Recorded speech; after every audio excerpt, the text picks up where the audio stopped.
Hello, everybody, and welcome to Guildmaster Gaming. Today I'm here with Conall Pendergast, or Pendergast. I said it wrong, even That's okay. Pendergast. Yeah, I Pendergast. put in an Very extra close. R in there. We're here to talk about his new short film, The Noonday Demon, which will be showing at Film Quest, which I'm involved with, and it will be coming up. But if you like these type of interviews, please like it, share it out. Let's help promote the independent people out there and what they're doing. So, Connell, thank you for coming. Please introduce yourself and give us a little bit about your film. My name is Conall Pendergast. The Noonday Demon is a short animated film about a man who sort of going through a crisis, and he seeks out an old flame only to find out she's harboring a pretty horrifying secret. So it's a dark drama horror film.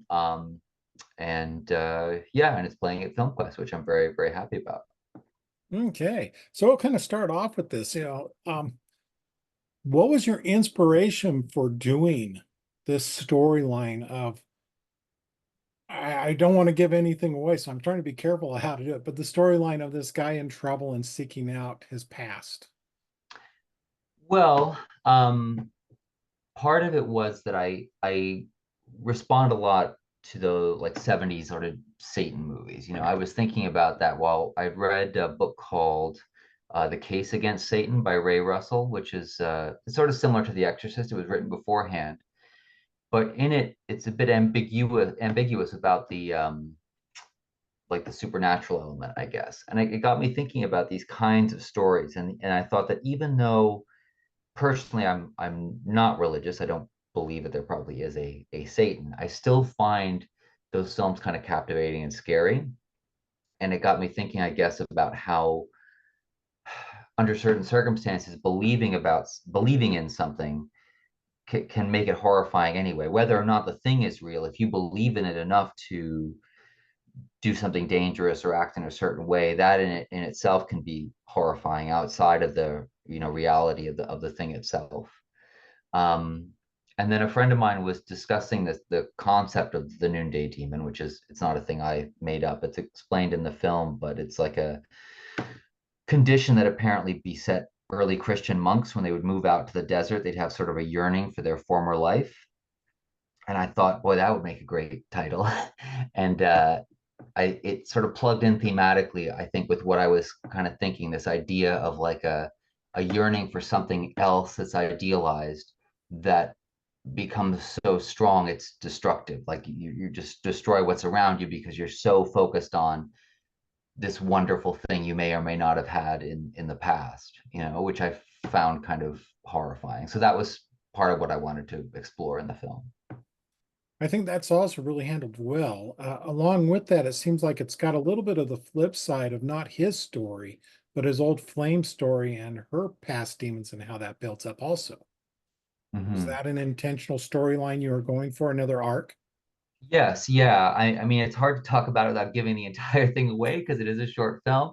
But yes, I mean, all the characters in their own way, I think, have this metaphorical demon, right? This yearning for something else, whether it's the main character yearning for his past, or as you find out throughout the story, Renata sort of wanting something else, Mhm. um, and then it leads to like a a horrible situation, which because it's in a horror film festival. So.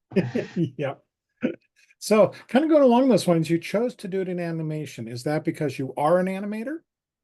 Well, Or my last several films have been animated films, but I have no training in animation. So it's more like I'm just cheating and using whatever technique I can find. I have a great respect for the art of animation, which is why I sort of don't like calling myself an animator, because there are like real animators who can do beautiful hand-drawn work. It's not me. I can illustrate. But really, I started doing animated films mostly because I felt completely stuck several years ago. I was trying to make a feature film, and you have a lot of meetings, and everyone wants you to do rewrites for free, and just nothing was developing. And I thought, you know what? I wanted to do animation for a while, and I just want to have something that exists that I've done. So I taught myself various programs and did a short film called Dot, which was a lot of work. and it didn't play anywhere. But as a showpiece, it got me a little bit of money to do another film that was called The Cyclops Died. It played a few film festivals. And then in the pandemic, I did one called Self Actualization of the Werewolf Woman, which was black and white line drawings. And that did very well. People responded to it really well. And so this is the one I did after that, which is a different, it's visually, it's completely different because it's a different kind of story. But I use a lot of the same programs and techniques, you know. Okay. So we kind of already talked a little bit about what inspired you in this film and what inspired you to be using animation. Mhm. What it sounds like you're saying the learning process is probably one big thing, but what would you say besides that might be another big challenge that you faced in putting this together? Honestly, like there's a number of challenges. It's hard when you're doing everything yourself. It's hard to have the same perspective, right? You don't like I worked on a few films this past year as an actor, and it's really interesting seeing it sort of from the other end. And while being in a film on set can be kind of hectic and everything, you're with a group of people, and the whole creative process is sort of different than just sitting in a room by yourself animating. It's hard sometimes to have the perspective you need to have. You know, like pacing can be tough, and how things work can be tough. And I'd find I have to stop and show things to people just to see what was working, what was landing, and sort of what made sense. And for this one in particular, because it's really like a drama film, I wasn't really sure how it was going to work. I had started with the intention of doing it like my previous film, like black and white line drawings with a little bit of color. And it wasn't really conveying what I was going for. So I tried a bit more of like a mixed media kind of approach to it and really just made it up as I went along. I didn't storyboard it, which is really weird for an animated film. And like, don't do an animated film without storyboarding it. But I felt like if I did, I'd be so overwhelmed by the amount of work it would take that I would never do it. Like I work professionally, I work in post. I have a small child, so I can only have like the bandwidth for one creative project at a time. And sometimes I could get very little work done on this, or it was just small increments. And I felt like if I had this huge complicated storyboarded thing, I'd just be like, oh my gosh, I'm never going to get this done. It's too much. But if I didn't think about it and just started, maybe I could do it. So it was a different sort of way to do it. It was a little bit of forward back and forth, you know. Mhm. I don't know if I would do it again, but for this movie, you know, it ended up working out. Like it's finished and people seem to be responding to it. So So the movie's finished, but is the story done? well, you could definitely, I think, expand it into something longer. That there's a lot of ideas in it, I think, that could probably be drawn out into a longer thing. Um, so yeah, I don't know. The future would see, you know. The future will tell, I should say. Did you have any ideas of when you were putting this together of making it into more of a into a feature?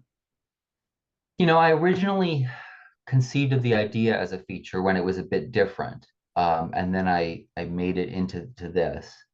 I don't know. You live with it so long as a short film, and I never think of it as like a showpiece for a feature. I think of it as like it's its own thing. I have to put everything into it.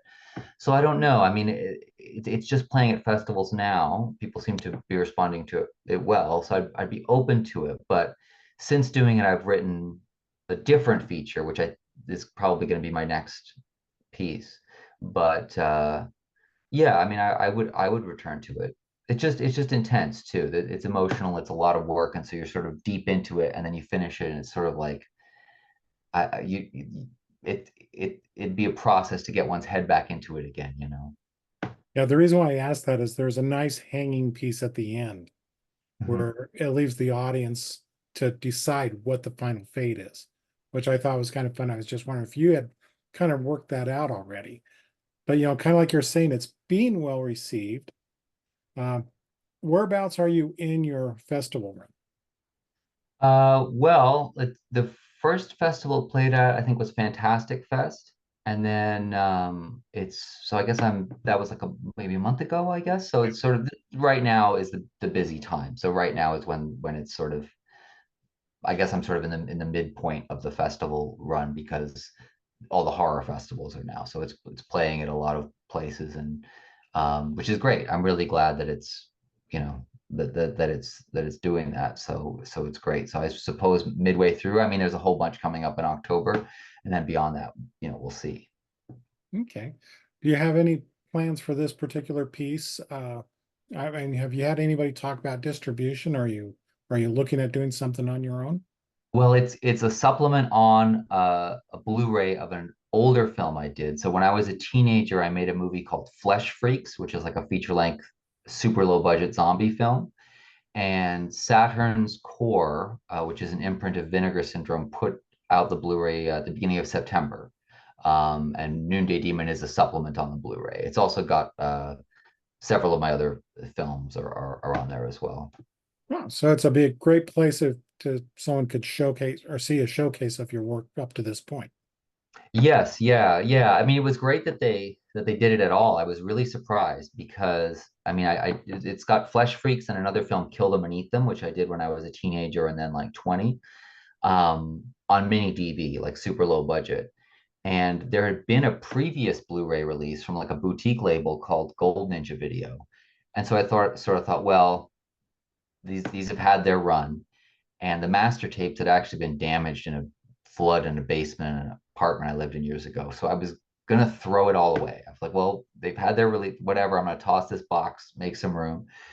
And then honestly, I think it was that afternoon or maybe the next day, I got a message from Ross at Saturn's Core saying, oh, we want to put out the film. And I said, oh, the master tapes are damaged.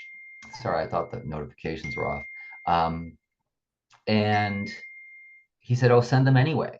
Because what they do is they bake them. There's some sort of place they send where they bake these mini DV tapes, and they're able to see if they can get anything off of them. So for Kill Them and Eat Them, they were actually able, even though the tape itself was physically broken, they were able to make a totally new transfer of the film, um, which I was really astounded that anybody would go to that degree of effort. So I'm interested to see it. I haven't seen the disc myself yet and just see what it looks like.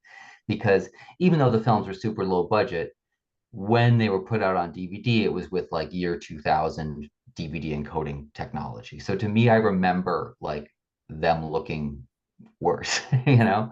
So I'm interested to see, what they've done with both films.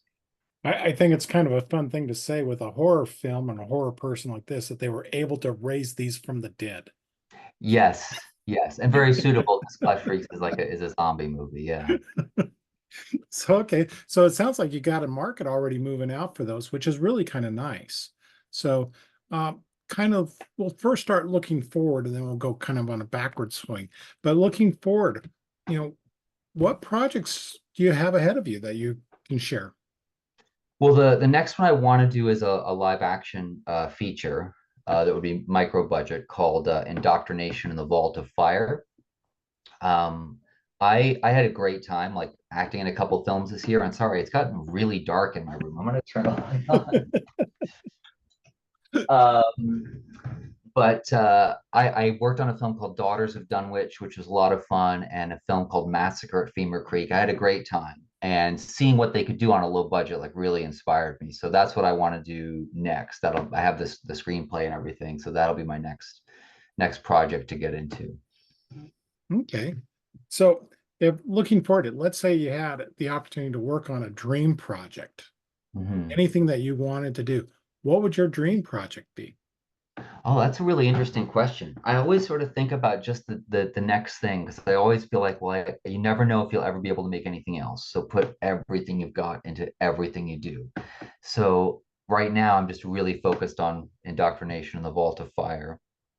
But I think it would be really interesting to do if I had an unlimited budget, it'd be really interesting to do like a big fantasy film. I feel like there's a lot of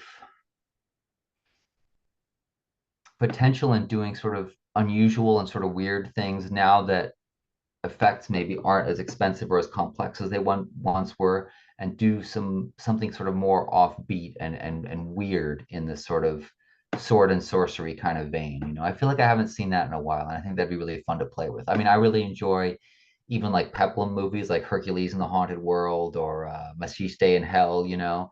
And obviously I like Conan the Barbarian. I really loved the sequel when I was a kid, Conan the Destroyer. I still think it's really entertaining. And I feel like that's a genre that like I don't know why people haven't kind of explored it more because I feel like there's a lot you could do. Like the original Conan stories, a lot of them I think are really cool. And I feel like they haven't been, you know, drawn from as much, not even in terms of like plot, but in the elements of like wonder that they sometimes have, which I think maybe in prior decades would have been harder to convey for budgetary reasons. But it'd be great to do something like that that has that strangeness and that kind of awe and weirdness that some of those stories have, you know? Yeah, so it sounds like what you're saying is kind of away from the high fantasy that we've kind of been seeing a lot of, and getting in a little bit more of that grittier or darker fantasy, uh, like you were saying in Conan, and I'm thinking of Michael Moorcock and that. Yeah. And Well, high fantasy's been done so well. Like I yeah, don't know, even would I have anything to add after, Lord of the Rings and Game of Thrones, like all of that, right? But yeah, I feel like the sort of sword and sorcery aspect maybe hasn't been done as much or taken in as interesting directions as I feel like it could be taken mhm. in. Okay, that sounds like it would be a lot of fun to see. Um, can tie in both your animation work and live action with those, so that's can go that Mhm. route. So, kind of flipping around now, going backwards. We talked about what was the inspiration of the film, but what was your inspiration to becoming a filmmaker? I don't know. I think it's some like weird compulsion. You know what I mean? Like I really, it's like when I was like right out of college, I was working as a temp in this government office, and they offered me a job, and somebody there said, "Oh, don't do it. Like stick to your dream. Do what you want to do." And I think like if I had done that, I'd be making more money. I'd have like a normal job, like, but I really don't want to. And like, why? I don't know. It's really hard and it takes a lot out of you emotionally, but you need nourishment of a kind, right? And I guess some of us just get it from these kinds of sources, like for me doing the past those two films this year as an actor was like great. I just felt like I'd been to a resort or something. Like there's something you get from challenging yourself and being creative and just using all the thoughts and feelings you have in your life that for most of us to function in a society, you have to sort of pretend they don't exist and act normal. But in the arts, you can sort of draw on all that and bring it out. And it just, I don't know. It's like something that I think some of us just have to do. I don't know. I have to agree with you. I know so many people in the artistic fields from what I do because I usually don't speak this up real when I'm interviewing, but I do reviews of tabletop games, books, and movies. So I'm working a lot with creative talents across all different areas. And that is something they said it almost becomes a compulsion of a story or something they have to tell and develop. So sounds like that's what you're saying there is just something that was driving you from the beginning. Yes. Yeah. Okay. So, and it sounds like that was the same thing that drove you into animation is that you had a story you wanted to tell, but it was being blocked by whatever reason. And so you came up with a way to tell it on your own.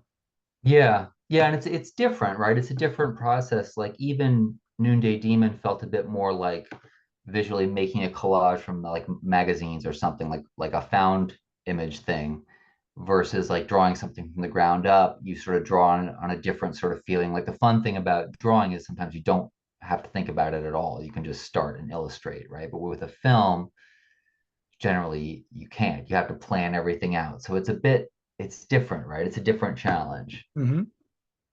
Okay. So we've kind of gone to what do you're saying that you do a lot, you work in film, Mhm. you're making your own films, and you have a lot of time there. But what do you do when it's time that you just need to kick back away from it all to relax? That is a good question. Well, my son is 6, so he keeps me super busy, but I love doing stuff with him. We went to like a Halloween carnival on the weekend, which was a lot of fun. Um, And I'm you willing to know, bet that's a picture of him there up to the side of you. yes, that is him. Yes. Yeah. And I mean, I just enjoy movies and video games. I like the experiential aspect of video games. I really like things where you get to explore like a world. And I find that can really distract you sometimes from stresses or whatever. Because a book or a movie, you can always like get distracted, but a video game requires you to do something. And so I find that like if you can get over that initial hump of figuring it out, it can really like I can see the appeal to people or why even they get addicted because it sort of demands your focus in a way that can be good or bad, right? Mhm. But I think it's super interesting. I think there's like gaming to me, there's a lot of interesting stuff being done, but I feel like there's so much more that could be done. I mean, before we had my son Rowan, we went to like a CPR class and they just teach it with a dummy, you know, and I just felt like I don't know if in a real panic situation I would remember all this doing it on like on a plastic dummy. But at the time I was playing one of the Uncharted games, which I don't know if you've have you played those at all? I, because of my eyesight and everything, I don't usually do much with video. Okay. I miss things on the screen, and people are like, "What'd you do?" Well, those are like they're like action games and they feel really intense, but they're pretty laid out. Like a lot of times you just have to press a button at a certain time, but it has this sort of intensity that you feel while playing it. And I thought if they just made like a CPR game where you're in a restaurant and somebody, you know, passes out or whatever, I like that'd be such a great training tool because you feel games so viscerally.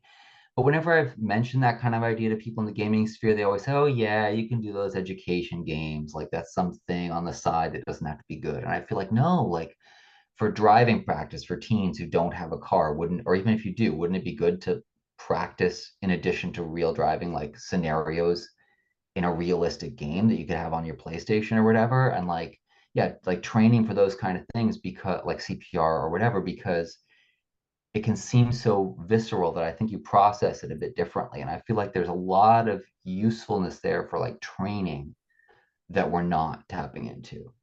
I have some friends that would totally agree with you, but they write simulations. Okay, cool. And like right now, I know one of them is writing simulations for operating large cranes in mines. Wow. Very that's super interesting. So I guess that's that idea where like actually Yeah. training on this is too expensive and time consuming, but you can train on the simulation and it seems close enough, right?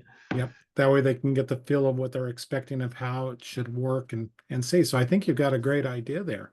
So kind of going back to the inspirations, you mentioned some films and what you would like to make, but what were some of the films growing up that really inspired you to kind of drive you forward in the career that you chose?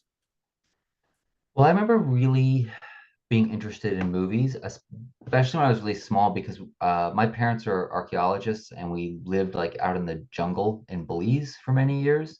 So it was uncommon for me to have TV or films like at all.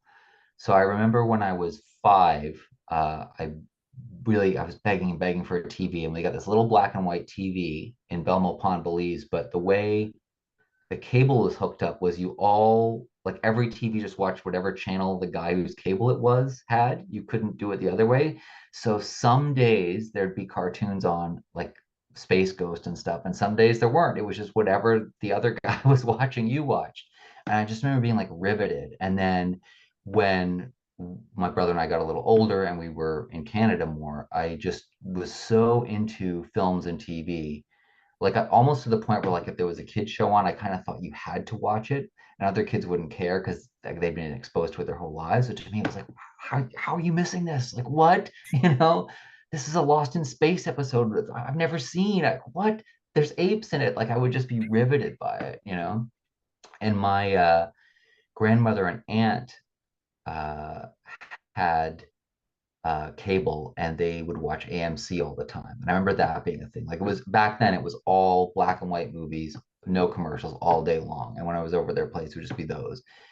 And I'd be really, I don't know, like I wouldn't understand all of it, but I remember just being riveted by those. And sometimes when it was something really enthralling, they would let me stay up late to watch, which was great. Like The Invisible Man, I remember sitting up by myself watching it, just being like amazed by it. So I think I maybe I'm a little bit more like inspired more by classic kind of films just because I saw more of those growing up, like the pace and the rhythm and the storytelling versus stuff that would have come out like other people my age. Sometimes the stuff they talk about, I didn't see till years later, so it didn't have the same kind of impact, you know? Yep. I will say when you said that the way you grew up, I'm a little bit jealous because my background is I studied sociology and part of my studies were social anthropology.